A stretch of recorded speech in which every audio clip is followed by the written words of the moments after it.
కనీసం త్రాగడానికి నీళ్లు కానీ తిండి కూడా పెట్టట్లేదు, కొడుతున్నారంటూ కూడా తను ఎంత ఆవేదన వ్యక్తం చేస్తుందో మనం చూస్తున్నాము. సో అసలు అక్కడ సిచ్యువేషన్ ఎలా ఫేస్ చేస్తుంది? సో పక్కన కూడా మాట్లాడేందుకు ఎవరు లేరా? ఇప్పుడు ఎలా ఉంది తను? ఎవరు లేరు మేడం, పక్కన ఒకటే ఉన్నారు. ఉమ్. అక్కడ ఏజెంట్ ఇట్లా కుట్టి సతాయిస్తా అన్నాడు, డబ్బులున్నా కట్టండి లేకపోతే పనికన్నా పోండి. సో ఇప్పుడు తను వస్తానంటే తిరిగి పంపించట్లేదా? లేదు మేడం, 2 లక్షలు అడుగుతున్నారు మేడం.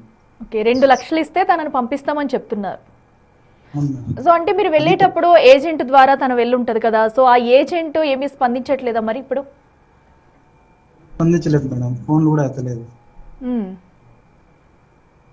సో అంటే ఏజెంట్ ద్వారా వాళ్ళు పంపించేటప్పుడు ఇక్కడ నుంచి గల్ఫ్ దేశాలకు ఎవరన్నా పంపిస్తే కనుక ఒక 10 మంది 20 మంది ఇలాగా ఒక గ్రూప్గా తీసుకుని పంపిస్తూ ఉంటారు కదా.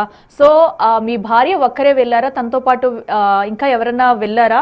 సో వాళ్ళ గురించి ఏమన్నా తెలుస్తుందా మీకు? ఎవరు లేరు మేడం, ఒక పాప నా భార్యని పంపించింది. ఓకే, ఏజెంట్ మీ వైఫ్ని ఒక్కరినే పంపించారు. అవును మేడం. సో ఇప్పుడైతే తన రెస్పాన్స్ లేదు. రెస్పాన్స్ లేదు మేడం. ఓకే, అంటే ఎంత మొత్తంలో డబ్బు కట్టారండి వెళ్ళేటప్పుడు? ఎందుకంటే ఆ పిల్లల భవిష్యత్తు కోసం కూడా అప్పులు చేసుకుని మరి ఇలాగా పక్క దేశాలకు వెళ్ళి మేము పిల్లల భవిష్యత్తు కోసం 50,000 తను ఖర్చు అయింది మేడం, మాది కూడా ఎంత? 50,000 ఖర్చు అయింది మేడం. ఓకే, సో తను వెళ్ళినప్పటి నుంచి అక్కడ నెలకు వచ్చే జీతం ఏమైనా పంపిస్తున్నారా? అదైనా కరెక్ట్గా ఇచ్చారా ఇప్పటి వరకు? కరెక్ట్ గా లేదు మేడం, ఇంకా ఆడాడే ఉన్నాను.